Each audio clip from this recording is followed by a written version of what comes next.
Bom dia, sejam mais uma vez bem-vindos a esse estudo bíblico produzido e apresentado pelo Ministério de Ensino Bíblico da Primeira Igreja Batista de Manaus. No domingo passado, nós iniciamos os estudos do texto do primeiro livro de Samuel.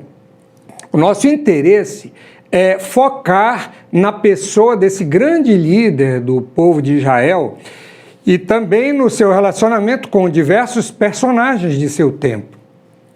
Como já vimos no domingo passado, o ministério de Samuel representou um momento de importante transição para o povo de Israel. Nós queremos desafiar você a continuar a leitura do primeiro livro de Samuel durante a semana, porque são narrativas muito interessantes, que nos trazem ensinamentos de grande valor espiritual.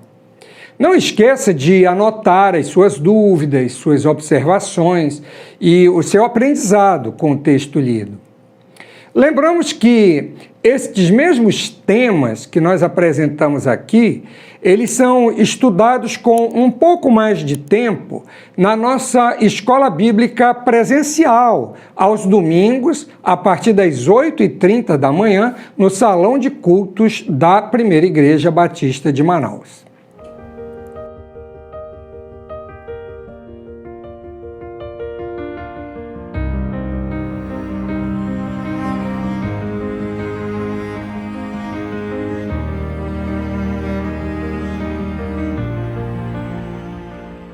Durante esses 3 meses, vamos conhecer a vida deste homem fascinante. Vamos iniciar a exposição de hoje fazendo uma introdução ao texto bíblico e, ao mesmo tempo, conhecendo um pouco de Samuel e do seu tempo. Na semana passada, recapitulamos um pouco da história do povo de Israel a partir de sua formação por meio da descendência dos patriarcas Abraão, Isaque e Jacó. Vimos como Moisés liderou a saída do povo do Egito e como Josué comandou os exércitos de Israel na conquista da terra prometida. Vimos ainda que, depois da morte de Josué, o povo abandonou o Senhor e as populações adjacentes começaram a causar problemas às tribos de Israel. Deus levantou líderes, chamados de juízes, para libertar o povo da opressão causada pelos filisteus, midianitas e moabitas, entre outros. Esse período durou cerca de 450 anos, ao final dos quais surgiu a figura de Samuel. O ministério de Samuel foi exercido em um momento de grandes transformações no meio do povo israelita. Quando ele começou a sua atuação como sacerdote, as tribos de Israel ainda estavam desagregadas e cada uma possuía liderança própria, costumes próprios e exércitos próprios. Quando Samuel morreu, a monarquia estava instalada e a nação de Israel havia sido constituída e unificada. A missão de Samuel foi exercida em meio a fortes pressões por parte do povo, das autoridades civis e das nações ao redor, que nunca desistiram de retomar as terras que antes ocupavam. Por outro lado, Samuel era tremendamente consciente da sua responsabilidade diante de Deus em julgar as questões entre o povo, interceder pela nação como sacerdote e liderar os israelitas até mesmo em algumas batalhas. Como podemos observar, Samuel começou a sua vida como sacerdote, mas também exerceu as funções de juiz e de profeta no meio do povo. Precisamos esclarecer uma questão inicial. Samuel era filho de Elcana, um homem da descendência de Levi, mas que morava no meio da tribo de Efraim, que era um dos filhos do patriarca José. Sabemos que durante o estabelecimento da nação israelita, Deus separou dentre a tribo de Levi os descendentes de Arão, irmão de Moisés, para que fossem sacerdotes e conduzissem o culto entre os seus irmãos. Quando o povo entrou na Terra Prometida, os descendentes de Levi não receberam nenhum território unificado para se estabelecer, porque eles deviam se espalhar no meio do povo para servir, então, como sacerdotes, como auxiliares no culto. Sendo assim, os levitas podiam ser encontrados em cada uma das demais tribos até que o culto fosse unificado mais tarde, lá no Templo de Jerusalém. Os pais de Samuel eram levitas, que viviam em Efraim. Samuel era de família levítica, mas não era da descendência de Arão. Vamos conferir? Abra sua Bíblia no primeiro livro das Crônicas, capítulo 6, verso 33. Lá está escrito: são estes os que serviam com os seus filhos. Dos filhos dos coatitas, Emã, o cantor, filho de Joel, filho de Samuel. Pois bem, dentre os coatitas, que eram descendentes de Coate, um dos filhos de Levi, Samuel era descendente de Izar, que era tio de Moisés e Arão. Os levitas que não eram descendentes de Arão tinham outras atribuições na condução do culto, mas não ofereciam sacrifícios pelo povo.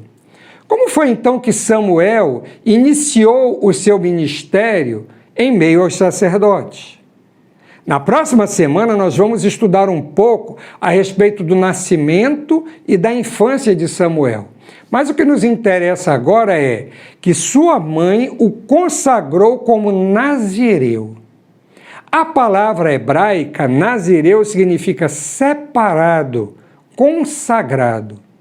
O voto poderia ser feito pela própria pessoa ou por seus pais. Havia também a possibilidade de o voto ser temporário. Mas na Bíblia nós temos exemplos como os de Samuel, Sansão e João Batista, cujo voto era para toda a vida. Ana, a mãe de Samuel, fez o voto na presença do Senhor e o cumpriu no tempo devido.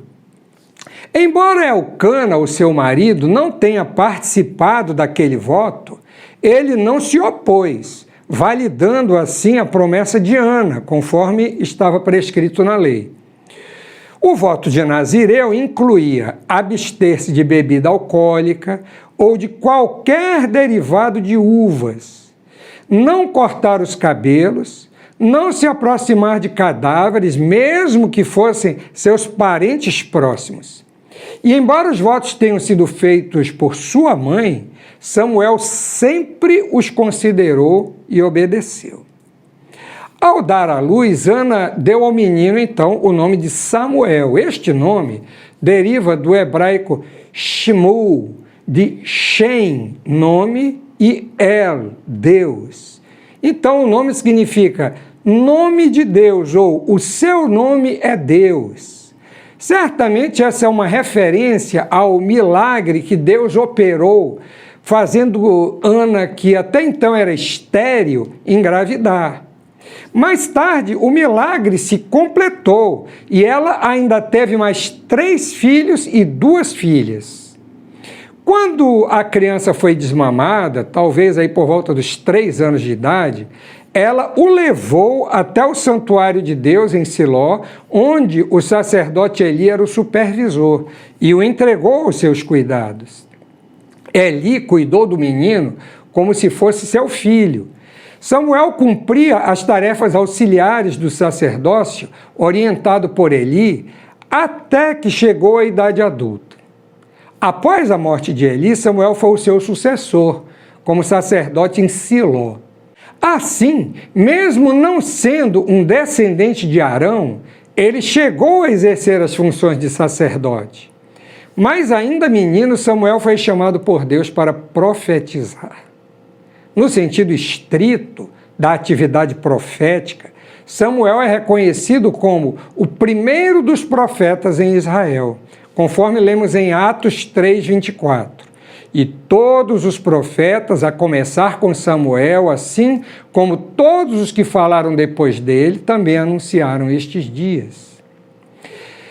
O chamado de Samuel foi direto. Deus o comissionou para dizer ao povo e aos líderes em geral, aos sacerdotes, aquilo que iria acontecer, caso eles não se arrependessem do seu pecado.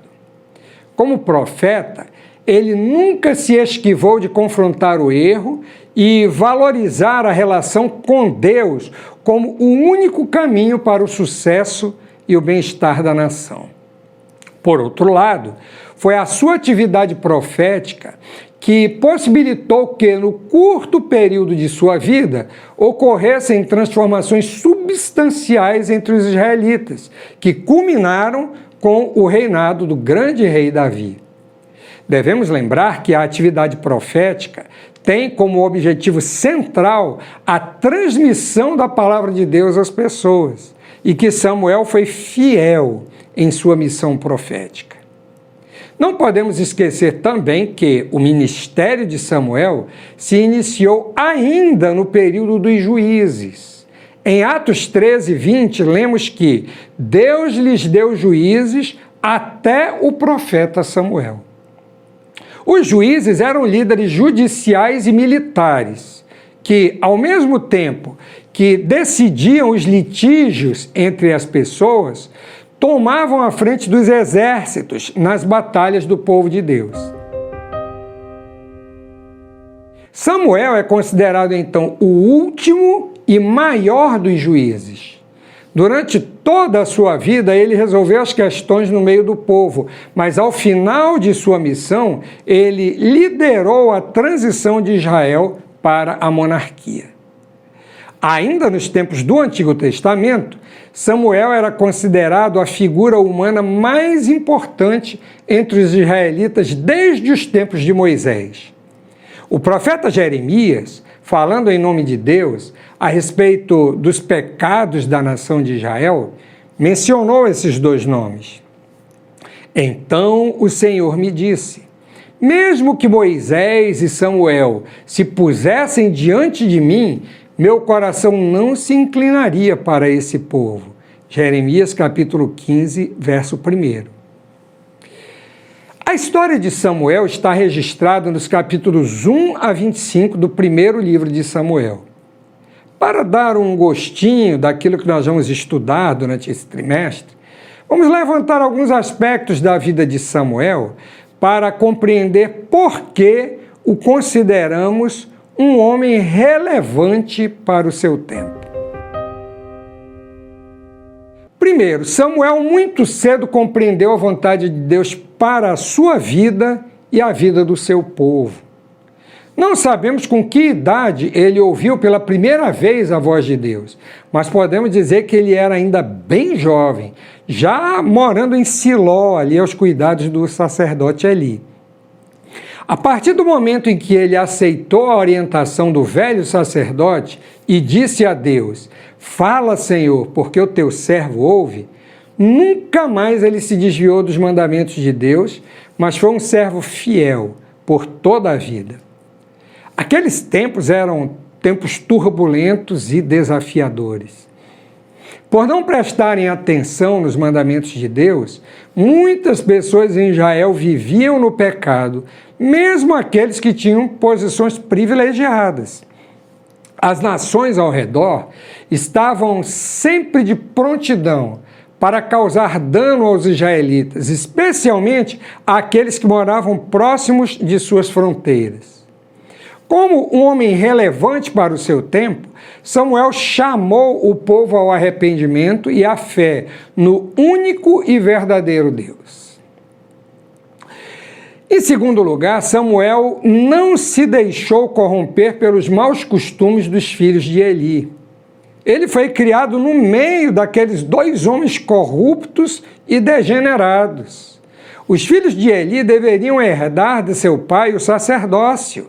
Por isso, eles já eram responsáveis pelos sacrifícios que o povo trazia para apresentar ao Senhor. Aqueles dois homens, chamados Hofni e Finéias, desprezavam a santidade do culto ao Senhor e traziam grande constrangimento ao seu pai. Eles praticavam a prostituição cultual com as mulheres que serviam no templo. Eles tomavam partes da carne dos sacrifícios antes que elas tivessem sido consagradas. E Samuel era testemunha de todas essas coisas. Mas ele preferiu andar nos caminhos de Deus e obedecer aos seus mandamentos. Os filhos de Eli tiveram um fim trágico, mas Samuel foi abençoado até o último dia da sua vida. Em terceiro lugar, Samuel soube compreender as mudanças do mundo ao seu redor. As tribos de Israel estavam dispersas e assim permaneceram durante todo o tempo dos juízes. O testemunho mais triste é o que lemos em Juízes 17:6 e repetido em capítulo 21, 25, que diz assim: naqueles dias não havia rei em Israel, cada um fazia o que achava mais certo. A lei era desconhecida pela maioria das pessoas, porque o mandamento de ensiná-la aos filhos havia sido negligenciado. O povo se inclinou à idolatria, à feitiçaria e a uma sexualidade degenerada e também à opressão econômica e social dos seus próprios irmãos, enquanto também desprezavam o culto a Yahvé. Foi nesse tempo que Samuel surgiu, ele guiou o povo de volta ao temor de Deus, estabeleceu a monarquia, ungiu 2 reis, unificou o povo que estava disperso, ensinou com palavras e ações como se deve adorar a Deus, repreendeu os desordeiros, reordenou a prática dos sacrifícios e assumiu a responsabilidade do sacerdócio, intercedendo a Deus pelo seu povo. Quando ele morreu, Israel era bem diferente do que havia sido no início da sua missão. Em quarto lugar, Samuel temeu ao Senhor e não se deixou intimidar. Como profeta, ele confrontou seriamente a liderança espiritual e a liderança política do seu tempo. Sua mensagem para Eli e a sua família foi bem severa, mas ele a compartilhou integralmente com o velho sacerdote. Suas palavras se cumpriram completamente. Em um só dia, 30.000 soldados israelitas morreram pelas mãos dos filisteus, juntamente com Eli, os seus 2 filhos e uma de suas noras. As intrigas políticas se sucederam durante toda a vida de Samuel, e ele esteve envolvido em muitas situações difíceis de entender e de resolver. Mas em vez de se acovardar, Samuel enfrentou cada situação com a bênção de Deus e soube administrar cada percalço com sabedoria e submissão ao Senhor. Mesmo tendo de enfrentar situações como a ira do rei Saul, ele se sustentou por temer somente a Deus. Em quinto lugar, Samuel foi o precursor de um novo tempo na relação de Deus com o seu povo. Quando ele iniciou seu ministério, o testemunho corrente era de que, naqueles dias, a palavra do Senhor era muito rara, as visões não eram frequentes. 1 Samuel capítulo 3, verso 1. Essa realidade mudou drasticamente durante a sua vida. A partir de Samuel, a atividade profética em Israel foi multiplicada. Deus começou a chamar muitos homens e mulheres para profetizar e proclamar a sua vontade para o povo. Já em seu tempo, começaram a surgir as escolas de profetas, onde as pessoas chamadas por Deus para falar ao povo aprendiam com a experiência dos profetas mais antigos. Embora a atividade profética em Israel fosse mais antiga, remontando até os tempos de Moisés, o profetismo como movimento se iniciou por intermédio do ministério de Samuel. Finalmente, Samuel deixou um legado de honestidade e integridade. Em 1 Samuel capítulo 12, verso 3, nós lemos as seguintes palavras de Samuel: Eis-me aqui, testemunhem contra mim diante do Senhor e diante do seu ungido. De quem tomei o boi? De quem tomei o jumento? A quem enganei? A quem oprimi? E das minhas mãos de quem aceitei suborno para encobrir com ele os meus olhos? Falem e eu o restituirei. Quantos homens em seu lugar teriam a coragem de fazer este desafio a uma multidão reunida? Só mesmo alguém que estivesse perfeitamente convicto da sua integridade. Porém, tão impressionante quanto o desafio de Samuel foi a resposta do povo no verso 4. Então responderam: Você não nos defraudou, nem nos oprimiu, nem tomou coisa alguma das mãos de ninguém. Como é maravilhoso observar do que é capaz uma vida entregue nas mãos de Deus. Samuel foi um homem fiel a Deus, fiel ao seu ministério, fiel ao povo e fiel aos mandamentos de Deus. E Deus cumpriu todas as promessas feitas por seu intermédio, mesmo que algumas tenham sido realizadas após a sua morte. Um verdadeiro homem de Deus deixa um legado para a sua geração e para a posteridade. O futuro desenvolvimento do reino de Israel foi uma consequência direta do ministério de Samuel. Apesar disso, sabemos que ele não foi um homem perfeito. Uma de suas falhas foi ter nomeado seus próprios filhos como juízes, mesmo sabendo que eles não seguiam o seu exemplo de idoneidade. Ainda assim, não podemos deixar de admirar o seu exemplo e o seu legado. No próximo domingo, vamos começar a nos debruçar com mais detalhes sobre a vida desse herói da fé. Renovamos aqui o nosso desafio para que você continue lendo o primeiro livro de Samuel, especialmente os capítulos 1 a 25, onde está registrada a história desse grande profeta, sacerdote e juiz. Vamos procurar extrair lições de sua vida para o nosso tempo, pois a palavra de Deus se revela poderosa e atual. Que o nosso ministério seja frutífero e abençoado nas mãos de Deus, assim como foi o ministério de Samuel. Que o Senhor nos conceda um domingo cheio da sua graça e que no próximo domingo estejamos juntos mais uma vez para o estudo da sua palavra.